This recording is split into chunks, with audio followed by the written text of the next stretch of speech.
Pourquoi le chaser doit-il s'affirmer face à sa flamme jumelle et rester authentique? Bonjour à tous, dans cette vidéo, nous allons voir ensemble les raisons pour lesquelles le chaser doit absolument mettre certaines limites avec son runner et surtout être toujours dans l'authenticité. Si le chaser n'est pas vrai à 100%, le runner le détectera.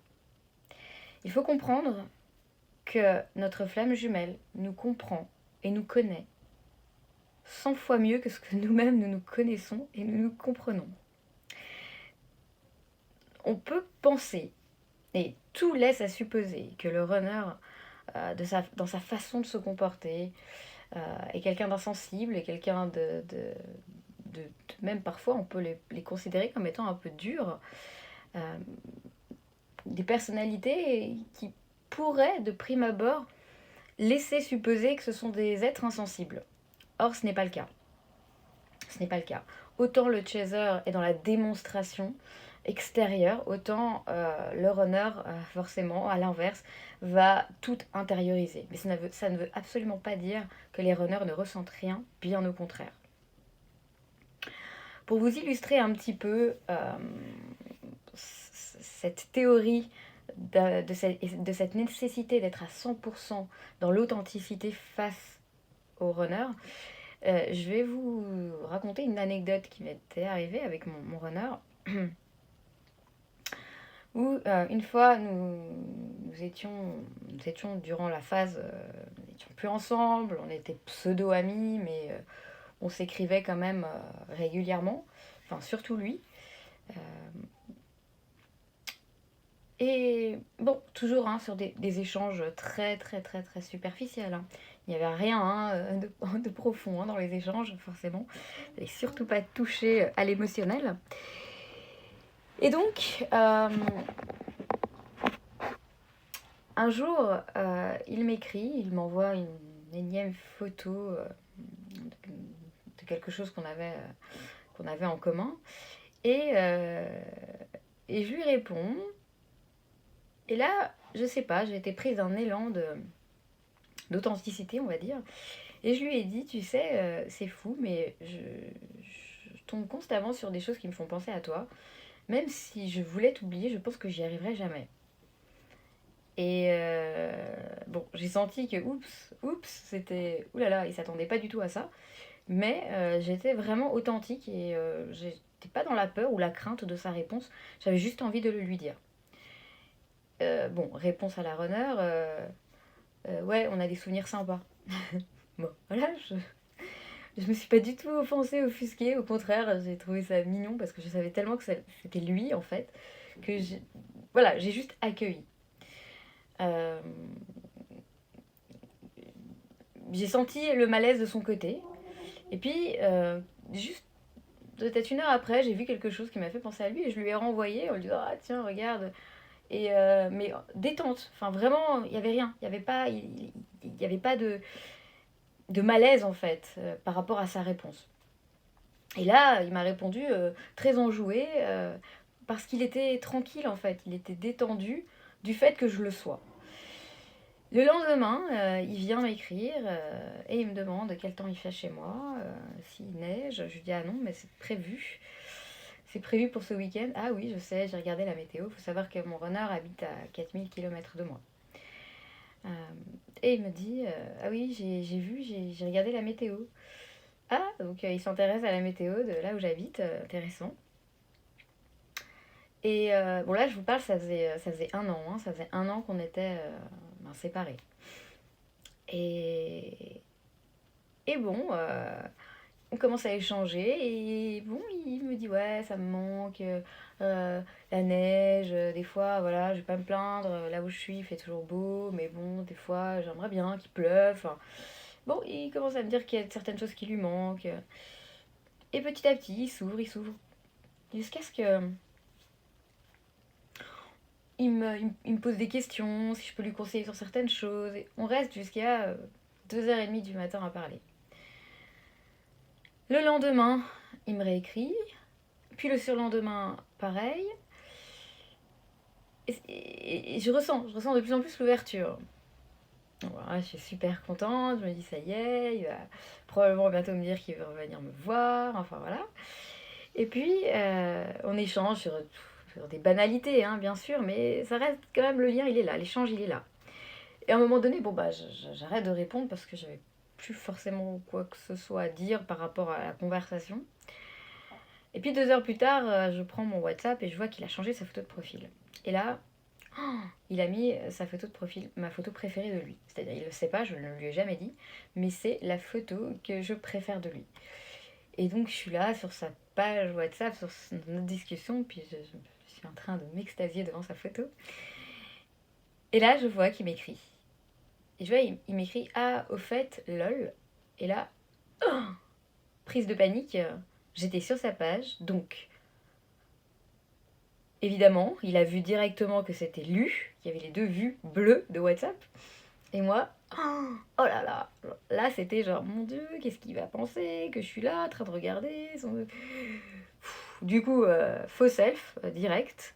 J'essaye de trouver une parade en lui écrivant un message pour répondre à la discussion de 2 heures auparavant sur un truc mais complètement inutile. Et en même temps que je lui écris, je vois qu'il m'écrit, donc il est en train de me dire quelque chose, il veut me dire quelque chose là. Et je suis là et j'écris mon truc, machin, puis je lui envoie mon message, et là je vois qu'il s'arrête d'écrire. Et je vois qu'il reprend ce qu'il est en train d'écrire.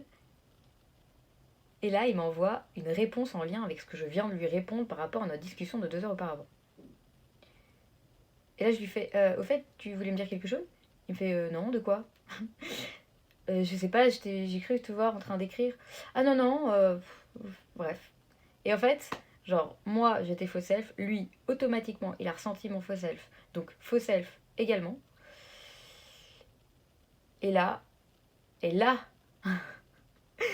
pendant 3 semaines, il est reparti en fuite. Rien que pour un petit détail comme ça. 3 semaines, plus de nouvelles. Et au bout de 3 semaines, c'est moi qui lui ai renvoyé un message. Donc, après, il s'est détendu, etc. Mais juste pour vous expliquer à quel point ça ne tient à rien. J'ai paniqué parce que je me suis dit oh, qu'est-ce qu'il va penser machin. Ne pas montrer mes sentiments, ne pas montrer mon intérêt parce que voilà, l'ego comme d'habitude, l'ego. Et moi, tac, je me suis moi-même conditionnée dans quelque chose où j'étais dans mes peurs parce que j'ai eu peur qu'il s'imagine et qu'il pense des choses alors qu'en vérité, ce qu'il aurait pensé et imaginé, c'est la vérité. J'étais sur son profil et puis j'aurais dû juste lui dire tout simplement ah, j'adore ta photo de profil. J'étais en train de regarder ta photo de profil, j'adore. Voilà. Si j'avais répondu ça, tac, j'étais dans le vrai. Et là, sans peur, sans crainte de ce que je vais lui dire. Sauf que là, il avait quelque chose à me dire. Et il ne me l'a pas dit. Donc je suis restée comme ça, sur ma faim, par rapport à ce qu'il voulait me dire ce jour-là. Et honnêtement, quand j'ai compris ça, j'ai capté à quel point ça pouvait être sensible et délicat, à quel point l'autre en face comprend directement quand on n'est pas vrai. Et même si on essaye de la jouer en mode détendu, je gère, j'ai confiance, non, non, si on n'est pas vrai, il le ressent tout de suite. Et là, c'était pour moi l'exemple parfait de ce qui peut se passer entre les jumeaux lorsque l'un ou l'autre n'est pas vrai. Il faut comprendre que du côté du runner, le runner a besoin de se sentir aimé. C'est certain. Mais attention, pas trop. L'amour étouffant, ce n'est pas pour nos runners. Il faut comprendre, encore une fois, qu'on est face à cette nécessité de trouver le parfait équilibre. Aimer l'autre, mais de façon raisonnée, raisonnable. Aimer l'autre d'une façon à ce que ce ne soit pas souffrant, ni pour nous, ni pour l'autre. Le runner a besoin de sentir la position de l'autre avant de s'engager. Dans peu importe quoi. Je dis s'engager de façon générale au niveau de la discussion, au niveau de proposer quelque chose. Le runner, il a besoin de savoir si de l'autre côté, c'est OK. D'où le fait que nos runners sont... Alors, je sais que les chasers, c'est le cas aussi. Notre chaser adore aller aller épier ce qui se passe sur les réseaux, où en est leur runner, avec qui ils sont, qu'est-ce qu'ils font, ce qu'ils pensent, ce qu'ils boivent, ce qu'ils mangent, enfin bref. Voilà, c'est ce que les chasers ont besoin de savoir, pour garder cette espèce de contrôle sur leur, sur leur runner. Mais il faut savoir que le runner, de son côté, eh ben, c'est pareil. Le runner, euh, il a besoin tout le temps de savoir où en est son chaser. Donc même s'il ne le montre absolument pas dans la matière, sachez que vos runners sont constamment en train de vous épier. Ils sont constamment à la recherche d'informations vous concernant, peu importe ce que c'est. Mais ils vont avoir besoin d'aller chercher l'information. Et ça, les runners, lorsque, typiquement, ils vont savoir que vous êtes en couple avec quelqu'un, ils vont le découvrir par les réseaux ou peu importe, le runner va faire marche arrière. Contrairement au chaser qui lui va foncer dans le cadre, peu importe énergie tierce ou pas, moi je suis là et ma place elle est là. Le runner lui, non. Si la place n'est pas libre, j'y vais pas en fait. Parce qu'il a vraiment besoin de savoir qu'il s'engage dans une voie où il n'y a pas d'obstacle. Le chaser se doit d'être absolument vrai vis-à-vis de l'autre, mais surtout vis-à-vis de lui-même. Le chaser se doit d'être autonome. Il se doit de s'affirmer et de ne plus avoir peur de l'abandon. C'est-à-dire que le chaser se doit d'arriver à un stade où il n'a pas besoin du runner pour être bien, heureux dans sa vie, pour mettre en place des projets de vie. Le chaser n'a plus peur de s'affirmer face à qui que ce soit et spécialement face à son runner. C'est-à-dire, si runner a un comportement négatif, un comportement abusif face au chaser, et bien là, le chaser doit pouvoir s'affirmer en mettant un stop, tout simplement, en mettant des barrières, en mettant des limites plutôt que des barrières, des limites, je dirais. C'est-à-dire, ok, non, là, c'est pas ok pour moi en fait. Et le chaser se repositionne de façon à montrer à l'autre en face, j'ai plus peur que tu partes en fait. J'ai plus peur. Parce que moi maintenant je sais qui je suis, je sais ce que je veux, et je me trouve centrée et alignée avec moi-même. Donc moi cette attitude-là ne me convient pas. Donc c'est soit il va falloir trouver le moyen de faire en sorte que ton attitude soit aussi adaptée à moi, que tu restes vrai avec toi-même et que ce soit aussi adapté à moi, soit sinon ce n'est pas la peine en fait. Je n'ai pas besoin de quelqu'un dans ma vie, qui que ce soit, jumeau ou pas, qui vienne me rabaisser ou enfin, je dis pas que le runner rabaisse, le chaser, pas du tout, bien au contraire, mais dans le sens rabaisser au niveau vibratoire, au niveau du développement personnel. L'idée, c'est vraiment de s'élever. C'est vraiment ça. Donc, lorsque le chaser va être en total accord avec lui-même, lorsque le chaser va se positionner d'une façon en se disant, ok, moi aujourd'hui, je suis bien dans mes baskets, je suis bien alignée, je suis centrée, ancrée, tout ce que vous voulez, voilà, en gros, je suis là et je suis bien. Je suis, tout simplement, le je suis. J'ai retrouvé ma place, j'ai retrouvé mon pouvoir, je me suis retrouvée et moi, en tant que personne, je suis totalement dans mon unité. Donc je ne vais plus accepter maintenant qu'une personne extérieure, quelle qu'elle soit, vienne perturber ma paix intérieure. Le chaser, on le sait, il a toujours cherché, il cherche de façon... Mais c'est quelque chose qui est pour le chaser quelque chose limite d'inné. Il cherche à être parfait. Bon, alors c'est pas inné, forcément, puisque le chaser est devenu comme ça au fur et à mesure par rapport, comme je l'expliquais dans une autre de mes vidéos, par rapport au fait de comment il a été éduqué, par rapport à des parents peut-être un peu stricts, un peu... Voilà, qui lui ont fait sentir qu'il devait toujours se montrer... voilà, au top du top. Donc le chaser cherche toujours cette perfection vis-à-vis de tout le monde, de façon générale. Mais il le fait également avec son runner, pour éviter que le runner le quitte et l'abandonne. Donc il va chercher à être vraiment, à dépasser ses limites, à dépasser toutes les limites, à en faire beaucoup trop pour l'autre. Et c'est pas bon. C'est pas bon. Parce qu'en fait, ce qui va se passer là, c'est que le chaser ne va pas être vrai.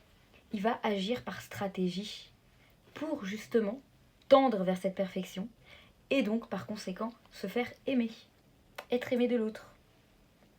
Tout simplement parce que, comme on l'a vu, le chaser a intégré dans son éducation qu'il ne pouvait être aimé que s'il était parfait. Et oui, on lui a imposé d'être parfait, en tous les cas de tendre vers cette perfection. Le chaser, dans son enfance, attendait de l'affection de ses parents sans même être parfait, mais c'est pas forcément ce qu'il a eu. Donc on est face à des chasers qui se retrouvent à être en posture de combat vis-à-vis de la vie. Tout simplement parce qu'ils visent toujours mieux, ils visent toujours la perfection, et ce sont des éternels insatisfaits. Peu importe ce qu'ils ont, il leur faudra toujours plus, et toujours plus, et toujours plus. Ils sont assez exigeants vis-à-vis de l'extérieur, mais surtout vis-à-vis d'eux-mêmes. Le chaser est extrêmement dans le contrôle. Il réfléchit à tout ce qu'il fait. Et en fait, ça le rassure de prévoir les conséquences. C'est-à-dire que le chaser va toujours avoir ce besoin de savoir qu'est-ce qui va se passer et de mettre en place sa stratégie pour que la situation future soit toujours sous contrôle. Le chaser déteste se retrouver face à des événements imprévus. Sortir de sa zone de confort, ce n'est pas du tout son délire. Il aime quand tout est bien cadré, quand on sait, ça je sais, ça c'est bon, ça c'est ok, l'organisation, tac, c'est bon, tout est bien dans les cases, il n'y a rien qui dépasse, tout va bien, je me sens bien comme ça. Bah oui, mais pour y arriver, forcément, hein, notre chaser use souvent de stratagèmes et de manipulation. On va pas se mentir, on le sait. Perso, je peux considérer que j'étais une reine de la manipulation, surtout quand il était question de relations sentimentales. Je connaissais, je savais, et je savais pertinemment comment mener mes relations. Alors, il m'est arrivé d'être dans une relation toxique, où là, j'ai perdu le contrôle, parce que face à un véritable manipulateur pervers narcissique, on peut pas, pour le coup, je vous le dis, moi, face à cette personnalité-là, j'ai perdu. J'étais mais sans défense, je me suis retrouvée dans une situation qui m'a complètement dépassée, parce que même si le chaser est un tant soit peu manipulateur, il n'est pas pervers. Donc il va pas chercher la perversion, il va pas chercher le stratagème dans le but de nuire, pas du tout. Chose que fait par contre le pervers narcissique. Donc, hormis cette relation-là, toutes les autres relations, j'avais l'ascendant. J'avais l'ascendant où je savais comment gérer la situation. Ce contrôle et cette manipulation qui font partie du chaser ne peut que conforter le runner dans sa fuite. Plus le chaser va être dans le contrôle, la manipulation, le stratagème, essayer d'arriver à ses fins d'une façon ou d'une autre, plus le chaser, le runner, lui, il se barre. C'est comme ça que ça marche. Il faut comprendre que le runner ne reconnaît pas son chaser lorsqu'il n'est pas authentique. Quand je vous dis que votre runner vous connaît mieux que vous-même, c'est la vérité. C'est-à-dire que votre runner attend de vous l'authenticité à 1000%. Plus de masque, plus de barrière, plus rien. On fait tout tomber. On lâche prise sur tout. Le chaser doit vraiment lâcher cette quête de perfection. Il doit être essentiellement dans le partage d'abord avec lui-même. Il doit apprendre à se connaître, apprendre à s'aimer tel qu'il est, comprendre comment il fonctionne, et ne surtout pas tenter de biaiser son image. Il doit parvenir d'abord à être 100% authentique vis-à-vis de lui-même, avant de pouvoir l'être avec son runner. Le chaser doit impérativement lâcher prise sur le fait de jouer un rôle. Ici, c'est vraiment la question de l'affirmation de soi. Parce que le chaser, on l'a vu, a énormément de mal à mettre des limites avec les autres. Il est tout le temps dans cette position de sauveur. Il a toujours besoin de sentir qu'il est utile. Il se dit, ok, si je vais aider un tel, ou si je vais apporter ma contribution à ça ou à ça, on va penser du bien de moi, donc on va pas me lâcher, on ne va pas m'abandonner. Puisque j'ai tellement donné à l'autre, ben, théoriquement, quand on donne beaucoup, ben, l'autre en face, il va comprendre que c'est bien de recevoir autant. Ben alors du coup, il va pas partir. Eh ben oui, ben non en fait. Malheureusement, ça se passe pas comme ça. Le chaser veut absolument aider le runner, coûte que coûte. Mais ça, c'est clair, coûte que coûte. Perso, quand j'ai pris conscience des problématiques du runner, parce que j'ai eu la chance d'avoir un runner qui s'est beaucoup confié à moi, qui m'a expliqué ses peurs, ses craintes, ses angoisses. Sur le moment, je ne vous cache pas que j'y croyais pas du tout, parce que pour moi, ça n'avait aucun sens. Attends, je comprends pas. Tu me kiffes, t'es bien avec moi, je représente, d'après ce que tu me dis, la femme de tes rêves, mais par contre, tu veux pas être avec moi. Tu te fous de ma gueule ou quoi? Ça se passe comment? Littéralement, je lui dis, mais tu vas arrêter de te foutre de moi. Il me dit, mais ça va pas, mais jamais je me suis foutu de toi, mais arrête de dire ça, c'est pas vrai. Mais ouais, mais ça n'avait aucun sens, ça avait aucune logique pour moi. Parce que moi, voilà, bah oui, bah, j'ai envie d'être avec toi, bah je me mets avec toi, et peu importe l'obstacle, bah, on va le surmonter, puis ça va aller en fait. Détente quoi, tout va bien, c'est quoi le problème? Et ouais, mais non en fait, bah non, parce que déjà de un, bah tout le monde ne pense pas et n'est pas et ne réfléchit pas comme le chaser, déjà de un. Ça c'était quelque chose que j'avais un peu du mal à concevoir, bah si tu penses pas comme moi, tu réfléchis pas comme moi, c'est que t'as un problème en fait. Ah bah non, c'est pas ça en fait l'idée. L'idée c'est peut-être que c'est moi qui suis pas assez ouverte, ou peut-être j'avais un côté, c'est pas peut-être, hein, par la suite je m'en suis rendu compte, même si sur le moment, si on m'avait dit ça, mais je me serais énervée. Moi, égocentrique, moi, égoïste, mais ça va pas ou quoi? Bah si, par la suite, c'est ce que j'ai réalisé en fait, quand j'ai enfin compris que je devais moi aussi faire ce travail et aller apprendre à me connaître, parce que je me connaissais pas du tout. Et bah quand j'ai capté qu'en vrai j'avais tendance à être très égocentrique au point de ne pas faire attention à ce que l'autre en face dit ou l'autre en face pense, donc en fait j'écoutais pas l'autre, j'étais que focus sur ce que moi je pensais, ce que moi je disais. Ce que l'autre pouvait dire, ça n'avait aucune importance, puisque de toute façon j'avais mon idée et je jugeais en fonction de ce qu'il allait dire par rapport à ce que j'allais comprendre et non ce qu'il allait réellement dire. Ouais. Puis après, j'ai réalisé aussi que dans mes relations, bah, j'avais un peu tendance à vouloir tellement avoir le dessus et le pouvoir que j'avais tendance inconsciemment à mépriser un peu l'autre, en tout cas à le mettre dans une situation d'insécurité pour qu'il ait peur en fait. Quand il y a peur, il y a la crainte. Quand il y a la crainte, on n'ose pas en fait partir. On est là, on veut retenir l'autre. On a toujours peur que l'autre parte. Ouais. Et moi, quand j'ai réalisé ça, je me suis dit, ah ouais, bon sang. Je me rendais même pas compte sur le moment. Parce que j'étais pas consciente de mes mécanismes. Pourquoi? Parce que j'étais pas dans l'introspection. Et pourtant, j'étais persuadée d'avoir mis en place ce qui était nécessaire dans mon développement personnel. Lorsque mon runner m'a dit, non mais c'est pas toi le problème, c'est moi, toi t'es parfaite, j'ai rien à te reprocher. Ben oui, c'est vrai, moi je suis parfaite, le problème c'est toi, alors il va falloir que toi tu travailles sur toi.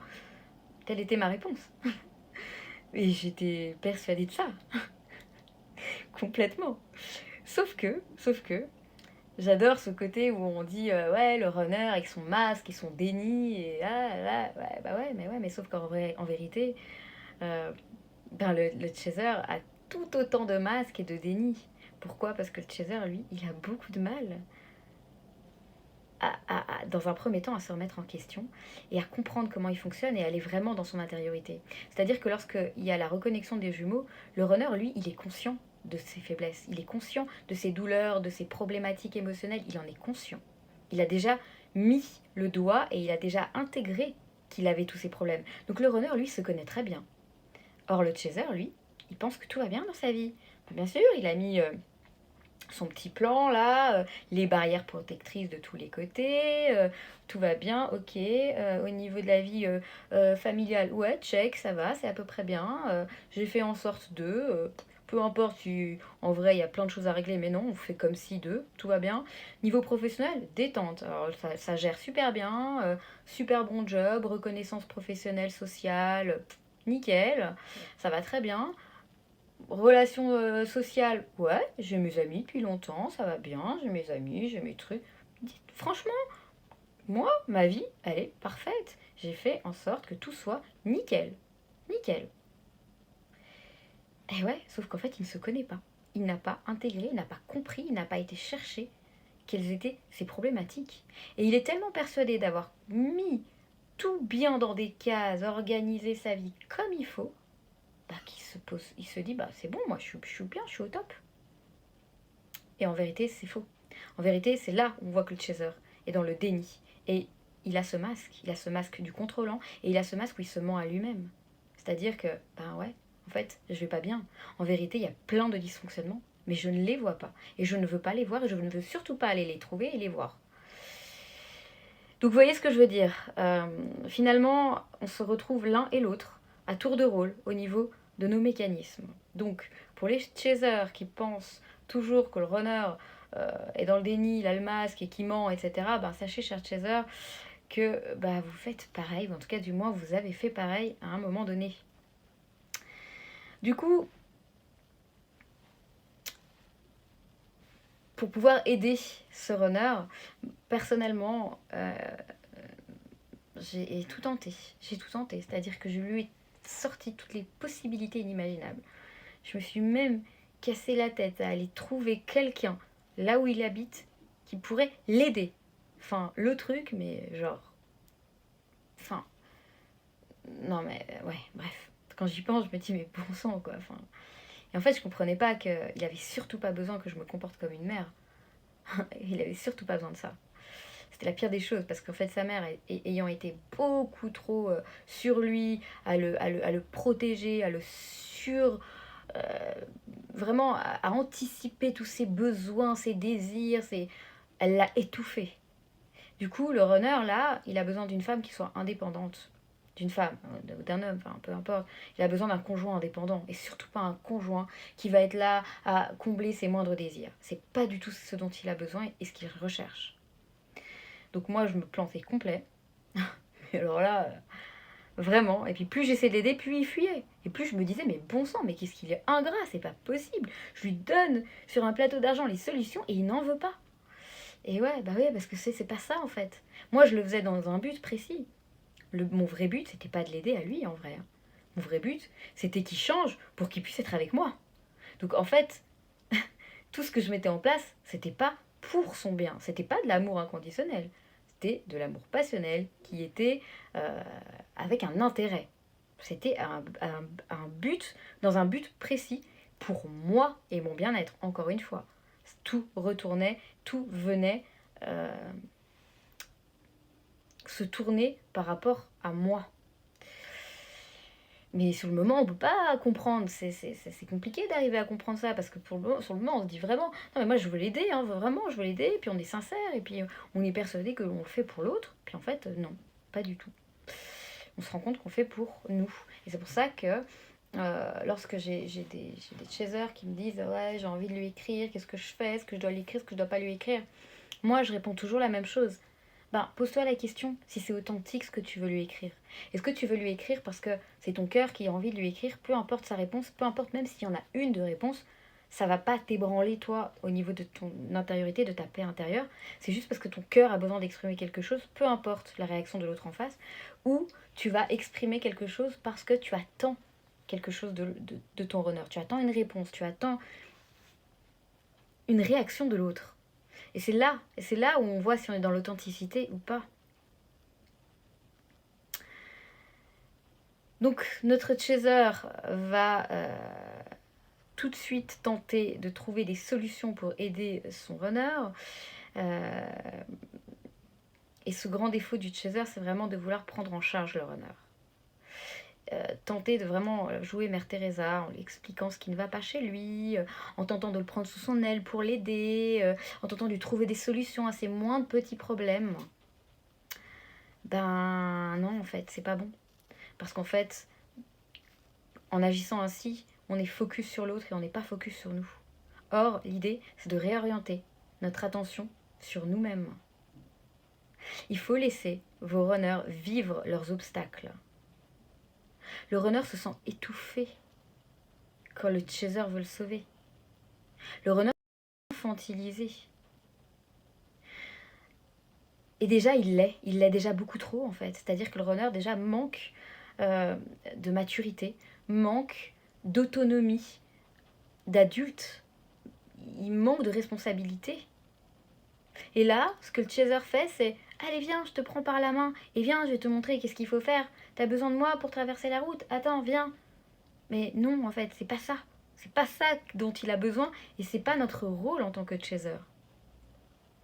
Là, en faisant ça, la peur du runner, elle est mais décuplée parce qu'il va associer ça à de l'étouffement, à l'étouffement de sa mère, en l'occurrence. Puis le chaser, il va venir faire encore plus ressentir au runner qu'il n'est pas autonome. Donc, tant que le chaser n'a pas compris qu'il doit absolument s'affirmer et être dans le but de se prioriser lui et pas l'autre, eh ben, il n'y aura pas de runner. Il n'y aura pas de retour de runner. Vouloir trop aider les gens, ce n'est pas leur rendre service, sachez-le. Vouloir en faire trop pour les gens, quels qu'ils soient, ce n'est pas leur rendre service. Parce qu'il y a déjà une problématique d'équilibre, parce que quand on donne trop, c'est que forcément on ne reçoit pas assez. Alors, le donner-recevoir, ça aussi, ça fait vraiment partie des flammes jumelles, enfin du parcours flammes jumelles. Parce que le chaser a l'habitude de beaucoup trop donner, et le runner a l'habitude de beaucoup trop recevoir. Or, il va falloir équilibrer tout ça. Le runner doit apprendre à donner, et le chaser doit apprendre à recevoir. Et mine de rien, c'est très très dur pour le chaser de recevoir. Moi, j'ai pu m'en rendre compte au niveau de mon parcours, au niveau de mon évolution. J'ai pu me rendre compte à quel point c'était dur et compliqué de recevoir. J'avais toujours ce besoin de faire et de faire et de donner et de donner et de donner. Et recevoir, j'étais mal à l'aise de recevoir. Mais c'était systématique. Mais même avec... peu importe avec qui, m'inviter, si on voulait m'inviter à un verre au resto, même avec mes amis. J'étais toujours gênée, c'était toujours moi qui voulais payer, c'était toujours moi qui faisais, qui donnait. Puis il a fallu là que j'accepte de recevoir. Et ça a été un challenge. Alors, ça s'est fait progressivement. Mais d'abord famille, après les amis, après au niveau du relationnel homme-femme. Parce que oui, il ne faut pas se cacher, il ne faut pas se leurrer. Dans le parcours flamme jumelle, il n'y a pas que le runner qui a des énergies tierces. Il y a aussi le chaser qui a des choses à régler. Et c'est clair et net qu'il y a des moments où, oui, il y a énergie tierce, il y a personne qui rentre dans la vie du chaser pour justement continuer à le faire travailler. Donc, là aussi, ça a été vraiment la difficulté d'arriver à dire oui, c'est ok qu'on m'invite, c'est ok qu'on me donne, c'est ok que j'accepte de recevoir sans me sentir mal à l'aise, sans me sentir redevable pour autant. Il faut toujours veiller à cet équilibre. Il faut mettre des limites de façon à ce que ce ne soit pas trop ni dans un côté ni dans l'autre. Le chaser doit absolument oser dire non, ne plus être trop gentil.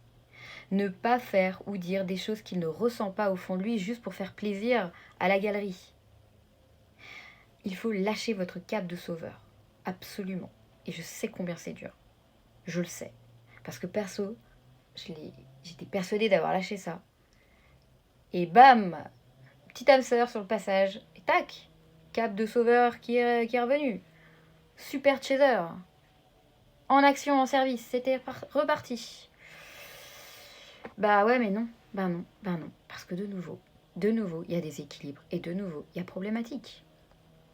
Le chaser doit absolument apprendre ce partage 50-50. C'est impératif. Il doit apprendre à se prioriser par amour inconditionnel pour lui-même.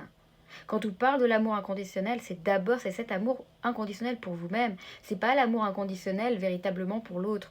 Je m'explique. L'amour inconditionnel pour l'autre, certes, mais c'est au niveau spirituel. Nous sommes des humains, nous restons humains, et il ne faut pas oublier que nous avons 50% de notre vie ici sur Terre, ancrée dans la matière, et 50% au niveau spiritualité. D'accord ? C'est ce parfait équilibre que nous devons trouver entre le ciel et la terre. Mais qui dit 50% dit quand même la moitié doit se faire au niveau terrestre. Et ce niveau terrestre, au niveau de l'amour, c'est un amour qui doit être inconditionnel vis-à-vis de nous-mêmes, c'est-à-dire qu'on doit avoir un amour véritable avec nous-mêmes. On doit avoir cet amour qui fait que, ok, non, mais en fait, ça, peu importe qui est en face de moi, runner par runner, on s'en fout. Non, c'est pas ok. C'est pas ok parce que cette situation ne me rend pas bien. Et si je ne suis pas à l'aise avec la situation, je vais me poser la question. Est-ce que c'est par peur? Est-ce que c'est par crainte venant de moi? Ou c'est parce que en face, la situation, elle n'est pas ok en fait. Et j'ai quelque chose à dire, je dois m'affirmer. C'est ça l'idée. Et cet amour inconditionnel doit vraiment passer par nous-mêmes. Aimer l'autre inconditionnellement, c'est possible du moment qu'on s'aime inconditionnellement. Mais il ne faut pas prendre ça dans le sens inverse, où j'aime mon runner inconditionnellement, peu importe ce qu'il dit, peu importe ce qu'il fait, je l'aime, il me raccroche à la tête, il me bloque de tous les réseaux, il m'insulte, il se comporte mal, mais je l'aime. Ben non, en fait, oui, vous pouvez l'aimer bien sûr, parce que vous l'aimez, ça vous n'avez pas le choix. Hein. Hélas, j'aimerais pouvoir vous dire qu'un jour vous allez arrêter de les aimer, non. Non. Oubliez l'idée, c'est pas possible. Même si vous avez des moments où vous avez l'impression de plus les aimer, que vous n'en avez plus rien à faire, bah sachez que ça revient. Désolée de vous faire perdre l'espoir qu'un jour cette relation puisse, ce lien puisse se défaire. Non, il se défait jamais. Et aimer l'autre au niveau spirituel, parce que c'est votre jumeau, c'est votre moitié d'âme, c'est bien, ouais, c'est bien. Mais dans la matière, aimer l'autre inconditionnellement ne veut pas dire le laisser faire tout et n'importe quoi.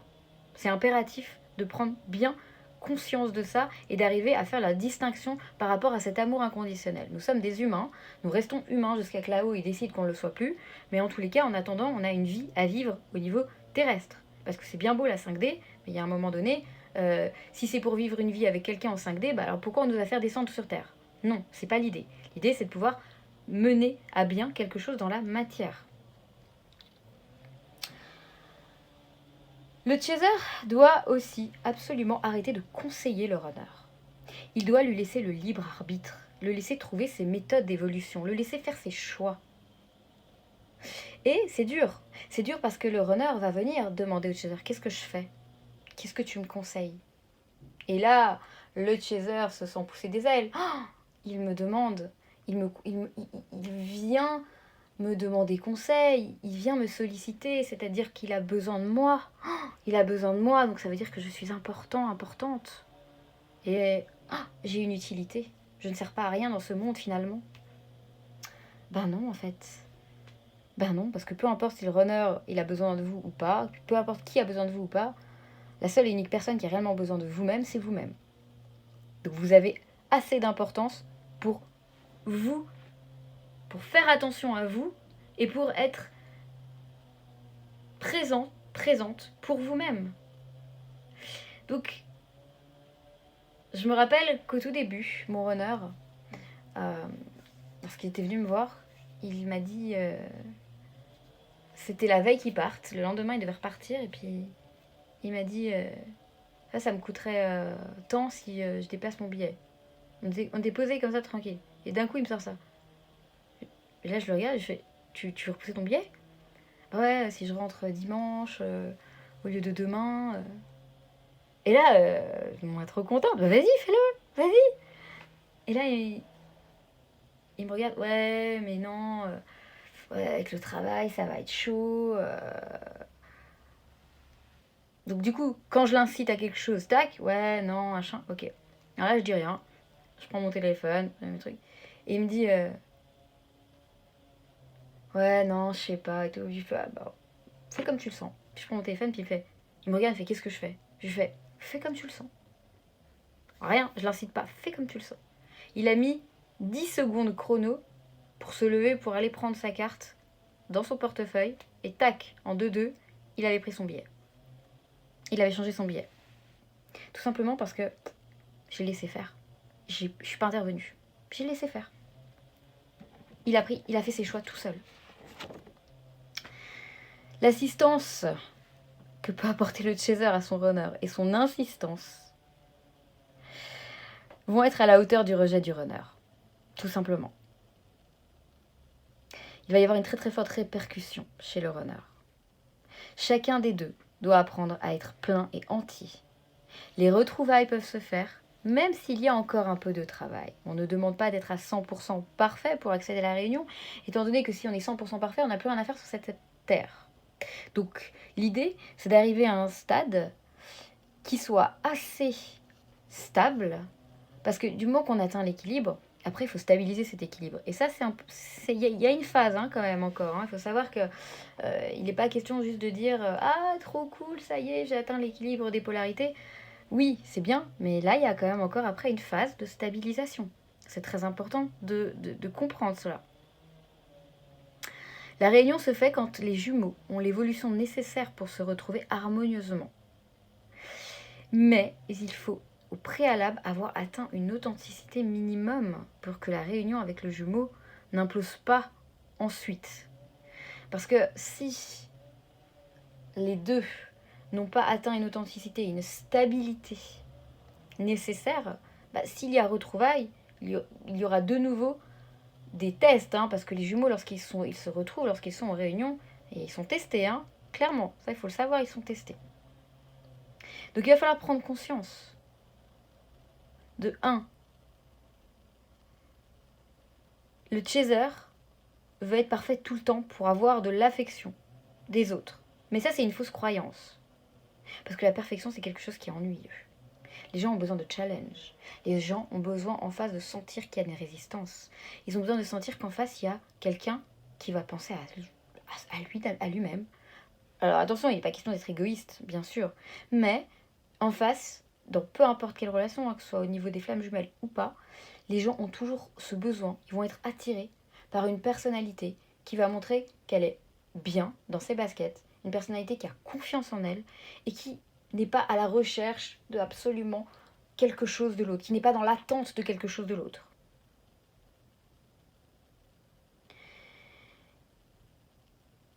Le runner veut absolument et a besoin que son chaser soit vrai et autonome. De 2,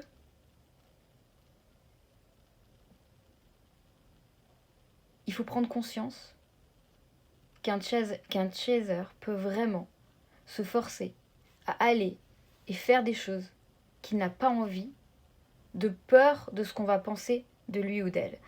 Et ça fait partie vraiment intégrante du chaser. Il ne va pas oser dire non, il ne va pas oser s'imposer, il ne va pas oser exprimer ses besoins.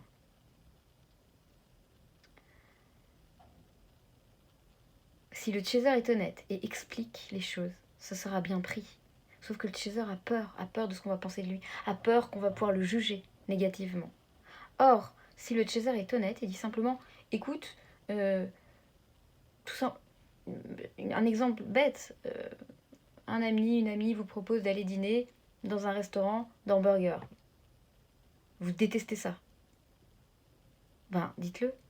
Écoute, j'adorerais te voir, mais par contre, ça t'embête pas si on va plutôt dans un tel ou tel autre restaurant, parce que je t'explique, moi, les hamburgers, c'est pas trop mon truc.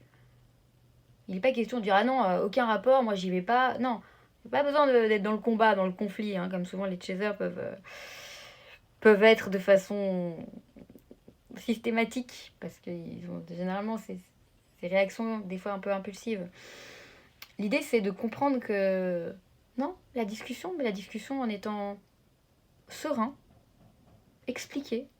Je vais pas me forcer à aller dans un resto d'hamburger alors que je déteste la viande. J'ai pas envie. Je préfère aller ailleurs où je vais avoir un peu plus de choix, tout simplement. Ne pas se conformer systématiquement à ce que les gens pensent de nous, les chasers. Il faut vous écouter vous-même. Être vrai à 100% avec vous-même. Et lorsque vous serez 100% vrai avec vous-même, vous le serez avec votre entourage et par conséquent avec votre runner. Lâchez cette perfection et cette dépendance. Attirez à vous des choses vraies. Votre unique boussole sur ce parcours, c'est la vérité. C'est votre propre vérité. N'hésitez pas à prendre le temps qui est nécessaire pour vous. Qu'est-ce que je veux, moi, dans ma vie? Qu'est-ce qui me fait plaisir? Qu'est-ce qui ne me fait pas plaisir? Qu'est-ce qui est acceptable? Qu'est-ce qui n'est pas acceptable? L'idée, c'est pas essayer d'avoir un discours vis-à-vis des autres pour se faire bien voir. Non, faut arrêter avec ça. Vous n'êtes pas d'accord avec quelque chose, il y a une situation qui ne vous rend pas à l'aise, vous affirmez, vous le dites. Vous êtes comme ça. Si la personne en face, c'est pour cette raison qu'elle part, eh ben vous lui dites bon vent. Hasta la vista, baby. Moi, j'ai pas besoin d'être entourée de personnes qui ne prennent pas considération de mes besoins, de mes ressentis, de qui je suis. C'est ça l'idée.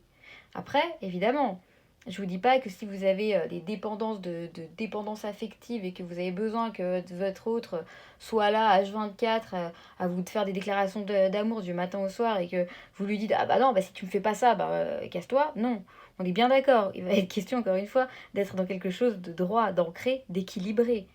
Vos dysfonctionnements ne doivent pas venir interférer dans votre relation.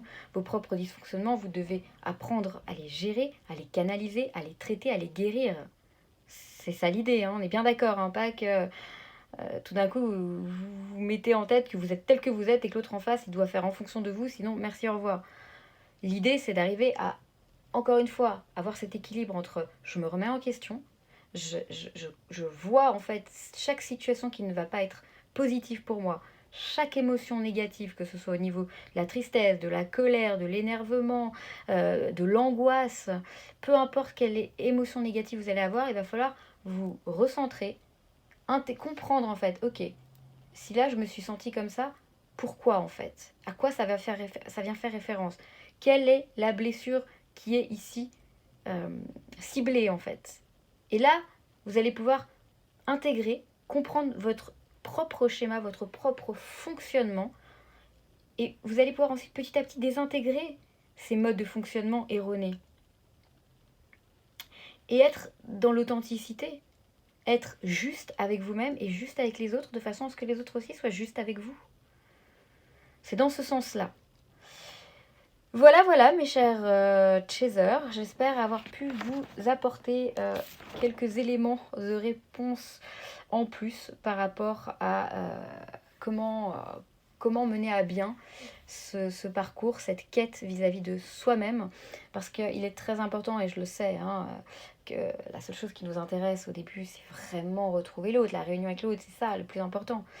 Sauf que avant ça, il y a une étape, et une étape qui est primordiale, c'est se retrouver avec vous-même, être vrai avec vous-même et être dans l'authenticité de vous, de vos choix, de la personne que vous êtes et ce qui vous rend bien de l'intérieur, c'est-à-dire avec ce avec quoi vous êtes en accord. Et c'est ça le plus important.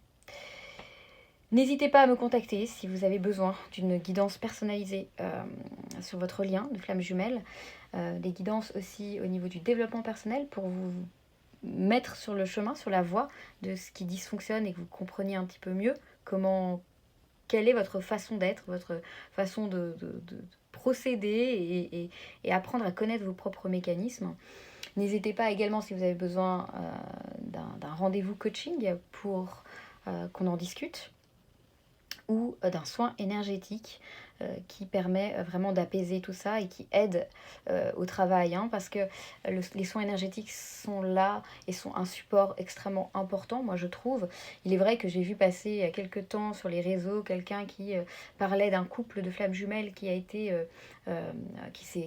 en réunion et ce couple aurait dit « Ah mais nous on n'a jamais besoin de faire des soins énergétiques ». Et la personne disait « Vous voyez, vous n'avez pas besoin de faire des soins énergétiques pour être réunis avec votre autre ». Bah, évidemment qu'on n'en a pas besoin, parce qu'on peut y arriver d'une autre façon.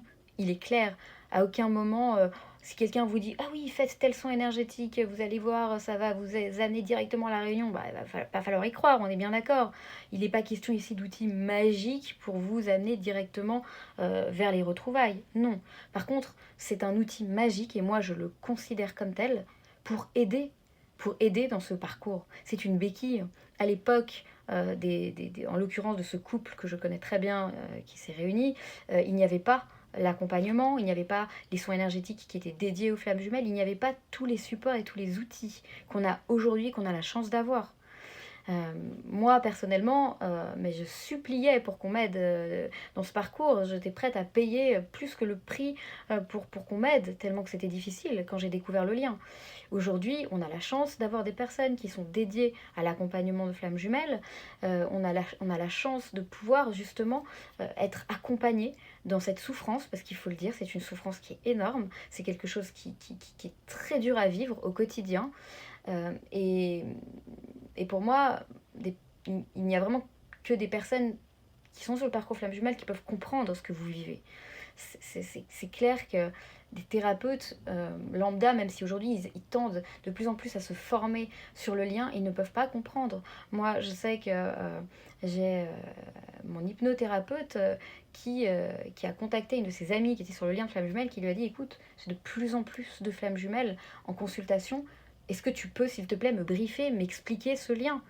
Et c'est la flamme jumelle en question qui est venue me raconter et elle m'a dit, j'ai tenté de lui expliquer les choses, mais elle ne comprend pas. Elle n'arrive pas à intégrer, elle n'arrive pas à capter. Et c'est normal et c'est logique. Il n'y a que les flammes jumelles qui peuvent comprendre ce que l'autre vit parce que on est passé par là, parce qu'on sait ce que c'est. C'est des fois même très difficile de mettre des mots sur nos ressentis. Par contre, quand j'entends les flammes jumelles m'expliquer certaines de leurs phases, je sais précisément dans à quelle étape, à quel stade elles se trouvent dans leur parcours, parce que je sais ce qui s'est passé à ce moment-là et je sais voilà, comment on y arrive et comment on en sort et qu'est-ce qui se passe. Donc le process, je le connais par cœur et aujourd'hui, je peux vraiment affirmer certaines choses. Et chaque jour, j'en apprends, hein, j'en apprends davantage chaque jour, on n'est jamais, on sait jamais tout. Donc il y a certaines vérités qu'on peut avoir à certains moments, puis c'est la vérité du moment. Moi, je me remets en question beaucoup, aussi au niveau de ce que j'apprends, de ce que j'expérimente. Et c'est ça qui est beau, en fait. Parce qu'il y a il y a que les imbéciles qui ne changent jamais d'avis. Et on est là pour évoluer dans cette vie. On est là pour évoluer, justement. Et changer, des fois. Changer de perception, comprendre les choses différemment. Et je trouve ça magnifique.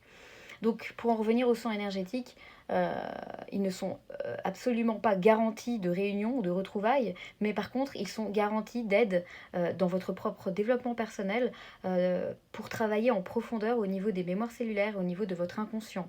Il y a un travail de partenariat, comme je le dis à toutes les personnes que j'accompagne. Le soin énergétique, c'est vraiment un travail de partenariat. C'est-à-dire que moi, je me charge de tout ce qui est partie mémoire cellulaire et inconscient.